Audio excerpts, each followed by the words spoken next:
Bismillahirrahmanirrahim. Assalamualaikum warahmatullahi wabarakatuh. Aywa, insyaAllah pada hari ini kita akan mulakan episod baru kita. Alright, pada kali ini insyaAllah Ustaz akan berikan sedikit orang kata pembelajaran dan penerangan mengenai tajuk akidah. Tajuk apa tu? Kita tunggu dulu, okey? Kita izinkan dahulu kita punya intro. Jom.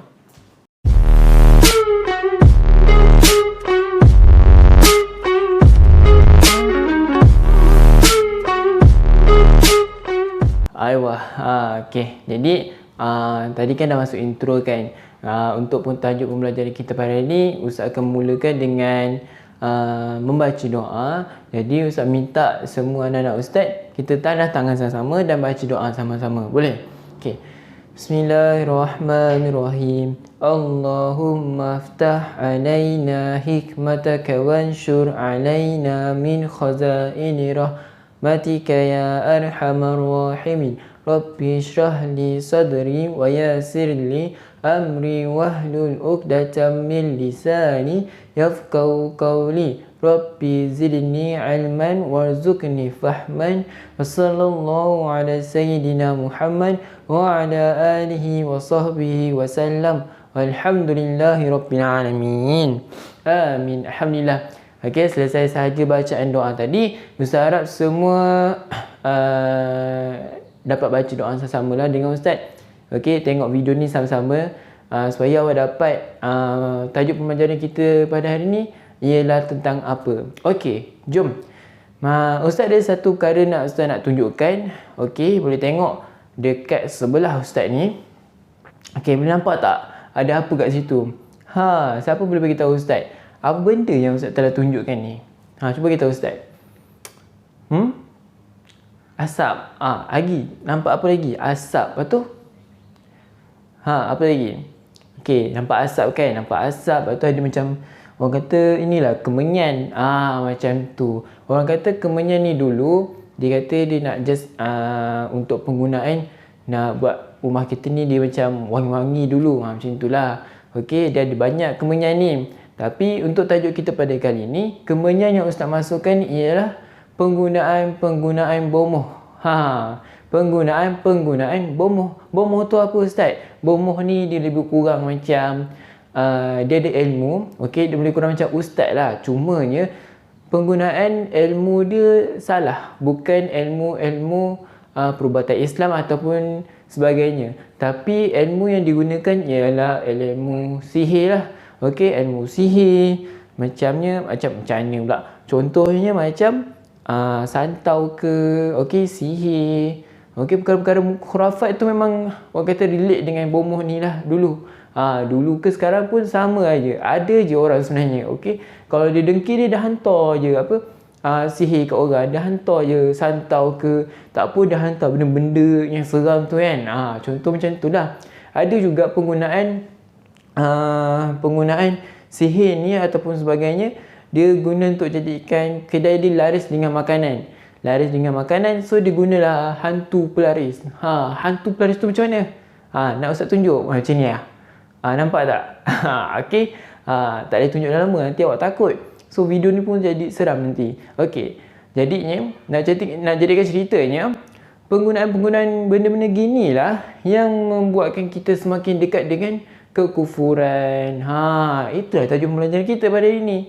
Okey, tajuk akidah tahun 4, kekufuran ataupun pendekkan kufur. So jom kita tengok apa kesan-kesan kufur pada diri kita sendiri dan sekeliling kita. Jom. Jom kita tengok pula kesan-kesan kufur terhadap diri kita maupun orang lain. Okey, jom kita tengok. Boleh nampak? Okey, yang pertama ialah kufur. Kesan kufur pada kita ni memang sah-sah lah. Okey, merupakan satu dosa yang besar. Dah lah dosa yang besar. Okey, bila tentu lagi dosa besar ni dia kena balas dengan, dia kena orang kata nak hapuskan dosa besar ni ialah dengan taubat nasuha. Okey, itu dosa besar. Okey, yang kedua pula. Okey, Ustaz banyak baca tau. Okey, mendapat siksaan, mendapat azab yang seksa. Maksudnya kat situ bila orang yang kufur pada Allah ni, okey, orang yang kufur pada Allah ni, kalau awak semua faham ataupun Ustaz ulang balik semula, kufur bermaksud tidak beriman dan tidak percaya kepada Allah dan Rasul. Jadi sah-sahlah orang yang kufur ni akan mendapat azab siksaan yang sangat-sangat, orang kata, maha dahsyat lah. Okey, tu yang kedua. Okey, yang ketiga. Tengok yang ketiga ni macam mana? Okey, yang ketiga ni ialah Ustaz baca tau. Okey, yang ketiga ialah mendapat apa orang kata hidup tidak dirahmati dan tidak diberkati. Manalah dirahmati dan diberkati kan? Tapi mesti ada yang tertanya, macam mana pula orang Kristian ke, orang kafir ke? Mereka kan kufur pada Allah. Okey, ingat apa maksud rahmat ya. Apa maksud rahim? Apa maksud Rahman? Allah Ar-Rahman, Allah Ar-Rahim. Ingat, Ar-Rahman ni maha pemurah. Okey, menunjukkan bahawa Allah ni murah hati. Okey, Allah ni sangat-sangat pemurah, di mana dia bagi je segala nikmat yang dia ada kepada sesiapa sahaja pun yang dia nak lah. Okey, tak kisah orang kafir ke orang Islam, macam tu. Tapi Ar-Rahim ni dia berspesifikkan ataupun khusus kepada orang Islam tu sendiri. Maka kita sebagai orang Islam yang berpegang teguh dengan akidah Islamnya yang betul, sangat-sangat beruntunglah. Okey, dapat Ar-Rahim tu daripada Allah sendiri. Okey, yang khususnya hanya kepada orang-orang Islam sahaja. Okey, dapat jelas tak apa yang Ustaz bagi tahu ni?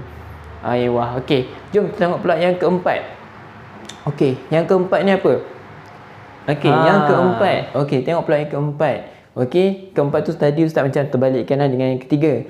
Keempat ni ialah merosakkan iman di hati. Iman di mana? Di hati. Iman ni maksudnya tak ada di hati maksudnya.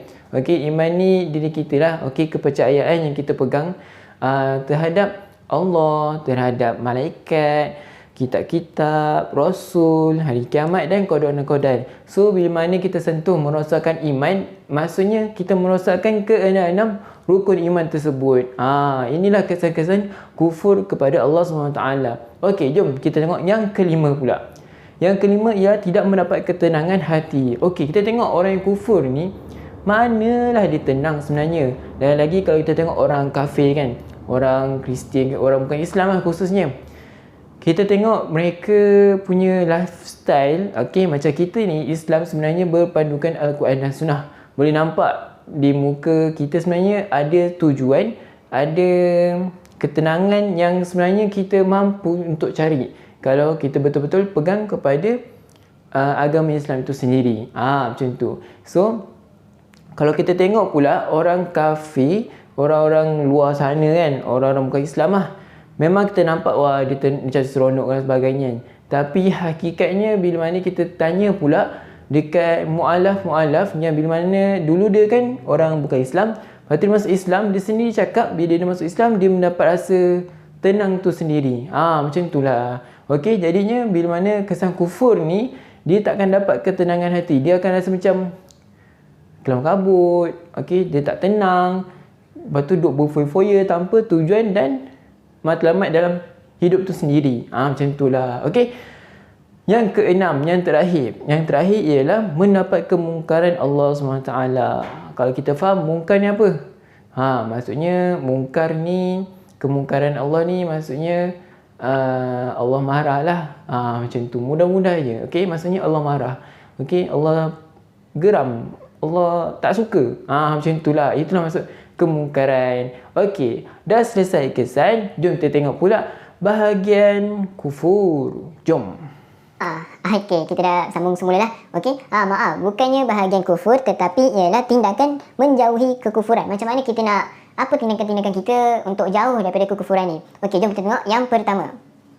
Okey, boleh nampak? Okey, yang pertama ialah sentiasa memohon doa kepada Allah supaya akidah kita ni dimantapkan. Macam tu. So antara doa-doa yang kita boleh amalkan ialah ya muqallibal qulub qalbi ala ya muqallibal qulub sabis qulubana ala dini wala ta'ati. Terbalik pula. Okey, dan sekali saya ulang. Bismillahirrahmanirrahim. Ya muqallibal qulub sabis qalbi ala dini wala ta'ati. Okey, ya Allah yang Maha membolak-balikkan hati manusia, tetapkanlah hati kami di atas jalanmu dan di atas agamamu. Macam tu. Itu antara salah satu doa untuk kita sentiasa dimantapkan akidah. Okey, itu yang pertama. Okey, kita tengok pula yang kedua. Okey, boleh nampak? Yang kedua ialah sentiasa memantapkan amal ibadah kita. Contohnya kita kenalah melipat kali ganda kan setiap amal ibadah kita. Kita kena sentiasa menambah ilmu kita. Supaya apa? Bila kita dah mantapkan amal ibadah kita akan tahu, kita akan rasa manisnya ibadah tu sendiri, manisnya iman itu sendiri. Macam tu. So barulah orang kata iman kita ni makin lama makin kukuh, makin mantap. Gitu. Okey, jom kita tengok pula yang ketiga. Yang ketiga pula. Okey, boleh nampak? Okey, yang ketiga ialah sentiasa menambahkan ilmu pengetahuan kita. Kenapa kita kena sentiasa menambahkan ilmu pengetahuan kita? Sebab khususnya sebab yang pertamanya ialah zaman sekarang ni macam-macam ilmu yang kita akan belajar. Macam-macam perkara dan macam-macam perkara yang kita akan dengar daripada orang-orang yang tertentu lah. Okey, belum tentu perkara itu betul ataupun tidak. Maka perkara yang paling penting tindakan kita ialah sentiasa menambah ilmu. Maksud macam mana kita nak menambah ilmu ni? Okey, kena mendampingi guru. Okey, kita kena dengar kita kena hadir majlis ilmu. Macam tu barulah kita tahu bahawa ilmu Allah ni sangat-sangat luas dan kita perlu sentiasa bersama dengan guru supaya kita tidak tersasar jauh. Macam tu. Okey, itu yang ketiga. Okey, jom kita tengok yang keempat. Macam ni, keempat. Okey, yang keempat ialah dengar bunyi. Okey, tak apa-apa. Okey, yang keempat ialah mengawal hawa nafsu kita ni. Sebab apa? Sebab hawa nafsu kita ni orang kata sangat-sangat bahaya lah. Okey, kalau kita tak mampu kawal hawa nafsu kita ni, kita akan tersesat jauh. Okey, sebab hawa nafsu ni perkara yang sangat-sangat orang kata susah untuk kita jaga. Okey, sedangkan kita puasa pun kita masih kalah lagi dengan nafsu kita sendiri. Okey, jadi macam mana kita nak kawal nafsu kita ni? Ingat, macam Ustaz pesan sebelum ni, macam Ustaz pesan masa kelas online kita hari tu, ialah sentiasa bermuhasabah. Okey, sentiasa bersikap sederhana dalam kehidupan kita. Kenapa kita kena bersikap sederhana dalam kehidupan kita? Siapa boleh tahu? Siapa boleh tahu, Ustaz? Tak payah bagi tahu. Awak tak boleh jawab pun kat sini.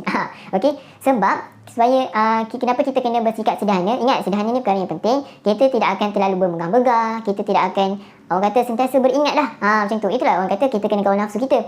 Okey, bila beli barang, okey, kita beli macam ni lah. Okey, simple je. Tak nak beli, orang kata wow-wow sangat kan.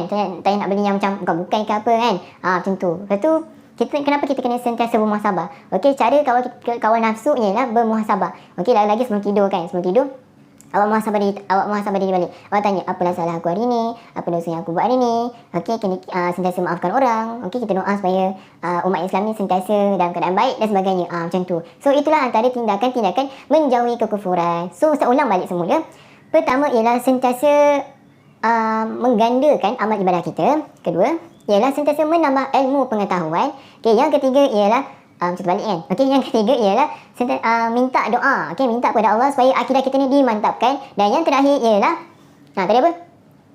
Yang terakhir ialah minta supaya kita ni dapat kawal nafsu. Macam tu. So, jom kita dah nak habis ni. Alhamdulillah. Okey, kita dah sampai ke penghujung. Jadi, rumusan untuk pembelajaran kita pada hari ni, Ustaz minta sangat-sangat supaya kita ni dijaga oleh Allah SWT daripada perkara-perkara yang menyesatkan. Contoh perkara yang menyesatkan tu apa? Banyaklah. Okey, daripada perkara-perkara khurafat. Khurafat ni perkara-perkara yang tak betul lah. Okey, kita percaya benda tu berlaku kan. Contohnya perkara khurafat ni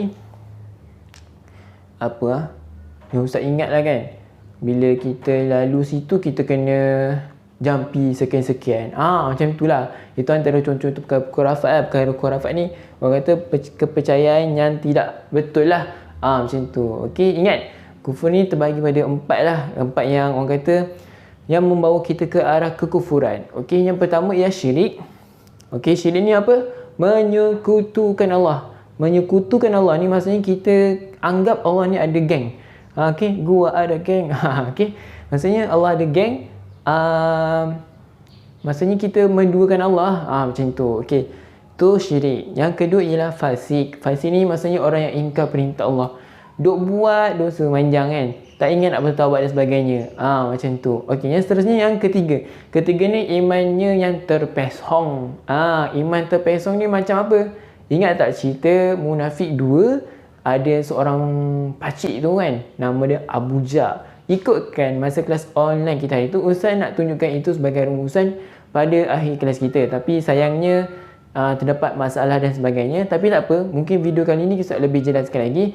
Okey, dia lah orang-orang perkara zindik. Zindik ni imannya terpesong. Macam dalam filem Munafik tu, Munafik 2, Abu Jah.